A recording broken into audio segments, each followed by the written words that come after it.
ध्यान मूलम गुरो मूर्ति, पूजा मूलम गुरो पदम, मंत्र मूलम गुरो वाक्यम, मोक्ष मूलम गुरो कृपा। अखंड मंडलाकारं व्याप्तं येन चराचरं, तत्पदं दर्शितं येन तस्मै श्री गुरुवे नमः।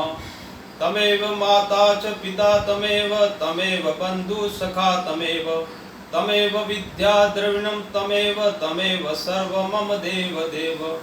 ब्रह्मानंदं परम सुखदं केवलं ज्ञानमूर्ति, द्वंद्वातीतं गगन सदृशं तत्तमस्यादिलक्ष्यम्। एकं नित्यं विमलमचलं सर्वदिशाक्षीभूतं, भावातीतं त्रिगुणरहितं सद्गुरुतमं नमामि, सद्गुरुतमं नमामि। परम पवित्र भगवा ध्वज आदरणीय स्वयंसेवक बंधुओं, आज हम गुरु पूर्णिमा के निमित्त यहाँ सब इकट्ठे हुए हैं। आज आषाढ़, इसे व्यास पूर्णिमा भी कहते हैं। वैसे तो भारत त्योहारों का देश है। यहाँ हर रोज हर दिन कोई न कोई त्योहार, किसी महापुरुष का अवतरण दिवस या पुण्य तिथि मनाई जाती है। लेकिन संघ में मुख्यतः 6 त्योहार मनाए जाते हैं: मकर संक्रांति, रक्षाबंधन, हिंदू साम्राज्य दिवस, दशहरा और गुरु पूर्णिमा इत्यादि। तो आज गुरु पर्व के निमित्त हम यहाँ इकट्ठे हुए। संघ में गुरु किसी व्यक्ति विशेष को नहीं माना गया है, परम पवित्र भगवा ध्वज को ही संघ गुरु मानता है। इसके पीछे संघ कैसे मानता है, इसका थोड़ा मैं भी विस्तार में बताऊंगा। 800 वर्ष, जब भारत पर 800 वर्षों तक मुस्लिमों ने अत्याचार किए, उसके बाद अंग्रेज आए। उस समय महाराष्ट्र की भूमि पर एक वीर बालक जन्म लेता है। परम पूजनीय डॉक्टर केशवराव बलिराव हेडगेवार जी का जन्म होता है। वो बाल्यकाल से ही उनको बहुत ही देशभक्ति की शिक्षा कूट तो भरी होती है। जब वो छोटे थे तो विद्यालय में पढ़ते थे तो उनके मन में यही विचार आता था कि लोग कहते थे कि दुनिया में 8 अजूबे हैं, तो उनके मन में वही विचार आता। वो कहते एक अजूबा और है, तो लोग बोलते भी और अजूबा कौन सा, 8 ही तो अजूबे हैं। तो वो कहते थे एक अजूबा एक और है कि हमारा भारतवर्ष की जनसंख्या, हिंदू की जनसंख्या 30 करोड़ के लगभग है, लेकिन मुट्ठी भर अंग्रेज यहाँ पे शासन कर रहे हैं, इतने उनको गुलाम बना के रखा है, ऐसा क्यों? ऐसा करके वो विचार करते करते उनके मन में यही आता था कि कैसे इन अंग्रेजों को यहाँ से भगाए। छोटी सी उम्र में उनके मन में ये विचार पनप गया था। एक बार महारानी विक्टोरिया का जन्म दिवस था, तब वहाँ सभी स्कूलों में मिठाइयाँ बांटी गई। तब परम पूजनीय डॉक्टर जी ने वो मिठाई कूड़ेदान में डाल दी। ऐसा करके उनको सजा भी मिली, स्कूल से भी निकाला गया, लेकिन वो अपने विचारों पर अड़िग रहे। फिर धीरे धीरे बड़े हुए, MBBS डॉक्टरी की, लेकिन प्रैक्टिस नहीं की। उनके मन में वही देश भावना थी कि बस इन अंग्रेजों को भगाना है और सारे हिंदू समाज को, बिखरे हुए हिंदू समाज को एक करना है, एक सूत्र में बांधने का भाव था। तो उन्होंने घर बार छोड़ दिया और उस लक्ष्य की ओर चल पड़े। तो फिर उन्होंने 1925 में नागपुर में मोहिते के बाड़े से राष्ट्रीय स्वयंसेवक संघ की दशहरे के दिन स्थापना की। वहाँ संघ की पहली शाखा लगी। 8-10 बच्चों को लेकर उन्होंने संघ की शाखा शुरू की। जब संघ की शाखा शुरू की तो लोग उन पर हंसते थे कि ये 8-10 बच्चों के साथ में ये देश को आज़ादी कैसे दिलवाएगा, ऐसा लोग हंसते थे। लेकिन होता है ना, जब पहली बार कोई भी क्रांतिकारी समाज परिवर्तन के लिए निकलता है तो वो अकेला निकलता है, लेकिन जब उसका पवित्र उद्देश्य लोगों को पता चलता है तब उसके पीछे पूरा कारवां चल पड़ता है, पूरा समाज उसके पीछे चल पड़ता है। वही संघ में होगा। फिर धीरे धीरे लोग संघ से जुड़ते गए। फिर कुछ स्वयंसेवक समर्पित भी हो गए, आजीवन संघ की राष्ट्रीय कार्य करेंगे ऐसे समर्पित भी हो गए। तो फिर बात आती है कि संगठन, किसी भी संगठन को बढ़ाने के लिए गुरु की आवश्यकता होती है, एक प्रेरणा स्रोत चाहिए अपने सामने। तब जाके सबके मन में विचार आया। तो स्वयंसेवक जो भी बात नागपुर तक ही सीमित था कार्य, महाराष्ट्र अभी बाहर के राज्यों में संघ का कार्य नहीं था। तो वहाँ के कुछ स्वयंसेवकों ने बोला कि भाई आप, हेडगेवार जी को बोला कि आपने इस संघ की स्थापना की है तो क्यों ना हम आपको ही गुरु माने, आप ही गुरु बन जाओ। तो हेडगेवार जी ने मना बोल दिया। तो फिर दूसरे स्वयंसेवकों ने और भी कुछ विचार विमर्श किए।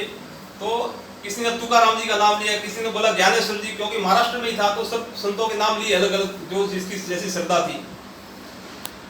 किसी ने बोला शिवाजी को अपने प्रेरणा स्रोत बना देते हैं। तो सारी बातें डॉक्टर जी ने सुनी और तय हुआ कि मैं कल सुबह आपके सामने बात रखूंगा कि गुरु किसको बनाए। सभी स्वयं फिर सुबह रात भर डॉक्टर जी ने विचार किया और सुबह वापस बैठक में जब आए सभी स्वयंसेवक इंतजार में बैठे थे कि आज अपने को अपना गुरु मिलेगा।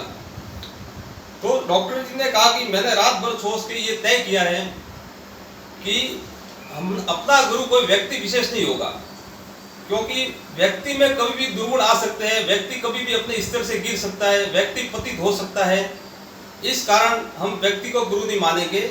अपने त्याग बलिदान जो युगों युगों से चलता त्याग और बलिदान का जो अपना राष्ट्रीय प्रतीक है भगवा ध्वज, परम प्रतीक भगवा ध्वज को ही हम तत्व रूप में गुरु मानेंगे, ऐसा तय हुआ। फिर ये उनको प्रेरणा परम पवित्र भगवा ध्वज को गुरु बनाने की प्रेरणा उनको सिखों के 10वें गुरु गोविंद सिंह जी से मिली। गुरु गोविंद सिंह जी सिखों के 10वें गुरु थे।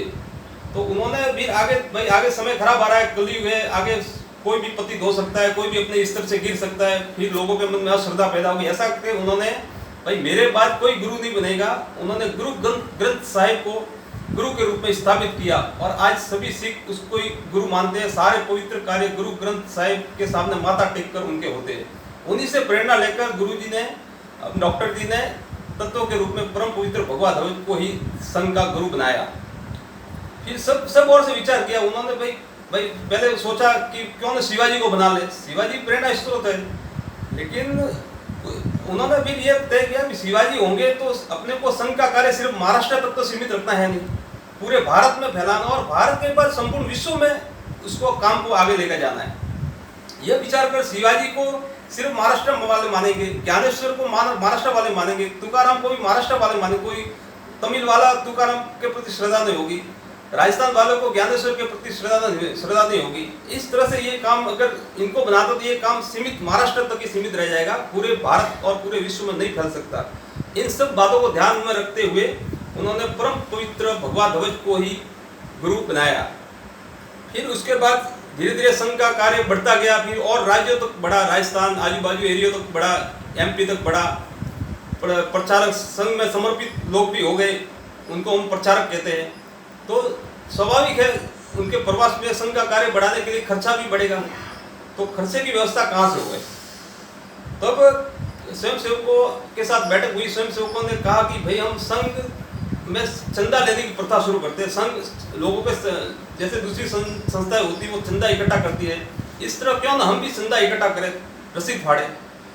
ऐसा तो गुरुजी ने सख्त मना बोल दिया कि संघ और दूसरी संस्थाओं में यही फर्क है, संघ किसी के सामने हाथ नहीं फैलाएगा, जो भी संघ के स्वयं सेवक है वो ही संघ का खर्चा पूरे 12 महीने का खर्चा निकालेंगे। उसके लिए एक परंपरा शुरू की गई कि व्यास पूर्णिमा गुरु पूर्णिमा के दिन संघ के सभी शाखाओं में अपनी इच्छा अनुसार एक दिन कम से कम छोटा स्वयं सेवक एक दिन की तनख्वाह समर्पित करेगा। कोई ज्यादा भी करता है अपनी इच्छा अनुसार, बाकी कम से कम एक दिन की जो अपनी इनकम होती है वो समर्पित करनी चाहिए, ऐसा तय है। बाकी किसी के मन में हित भावना न आए ये विचार कर ये जो भी गुरु दक्षिणा अपन समर्पित करते हैं ये बंद लिफाफे में समर्पित करना, ऐसा तय हुआ। क्योंकि कोई सोचता भाई किसी को हित भावना नहीं आती, इसने ज्यादा डाल दिया मैंने कम डाल दिया, कोई हित भावना नहीं। सिर्फ कुछ गिने चुने स्वयंसेवकों को पता रहता है किसने कितना डाला, बाकी सारा गुप्त रहता है। ये परंपरा मतलब शुरू हुई जो आज तक अविरत चल रही है। और उसी से संघ के लोग सवाल करते हैं कि भी संघ इतना पैसा गुरु दक्षिणा का इतना पैसा आता है, ये कहाँ खर्च करता है। सवाल होते हैं जो नए स्वयंसेवक आते हैं उनके मन में विचार होते हैं। तो अपने आज पूरे भारत में समर्पित जो प्रचारक है वो 5 से 6 हज़ार है। उनका प्रवास का खर्चा, उनका खाने पीने का खर्चा, उनका रहने का खर्चा, बाकी जो उत्तर और पूर्व में जो उधर के राज्य है वहाँ पे ईसाईकरण बहुत ज़्यादा हो गया है। तो वहाँ पे अपने को बॉर्डर पे हिंदू रहेगा तो बॉर्डर सेफ रहेगी, ये करके वहाँ पे जो भी 15-20% अभी हिंदू आज की तारीख में बचा है, उनके गरीब हिंदू उनके खाने की व्यवस्था, उनके पढ़ाई की व्यवस्था, एकल विद्यालय चलते हैं, ये सब व्यवस्था चलती है। बाकी बिना सरकारी सहायता के कई एरिया में बाढ़ से पीड़ित ग्रस्त लोग हैं, प्राकृतिक आपदा आती है, उनके लिए भी ये गुरु दक्षिणा का पैसा ही वहाँ पे काम में लगता है। आदिवासी इलाकों में भी संघ के एकल विद्यालय चलते हैं, सेवा कार्य बहुत चलते हैं, वहाँ भी ये पैसा जाता है। ये कुल मिला के मतलब ये सब जो भी ये गुरु दक्षिणा पैसा उसमें अपना सारा ये खर्चा चलता है। बाकी गुरु दक्षिणा की बात आती है तो सबसे पहले गुरु का भारत में बहुत महत्व है। गुरु और शिष्य की बात आती है तो गुरु मतलब एकलव्य का नाम महत्वपूर्ण सामने आता है। जब गुरु द्रोणाचार्य कौरवों और पांडवों को शिक्षा दे रहे थे तब एक भील एकलव्य नाम का व्यक्ति वहां पहुंचता है और द्रोणाचार्य से शिक्षा ग्रहण करने की इच्छा जाहिर करता है, भाई मुझे भी धनुर्विद्या सिखा है। तो ये देखे गुरु द्रोणाचार्य कहते हैं मैं भी राजगुरु हूँ, मैं मतलब आपको राजकुमारों को शिक्षा दे पाऊंगा, आपको नहीं दे सकता ऐसा करके। लेकिन एकलव्य की निष्ठा दृढ़ थी, उन्होंने मन ही मन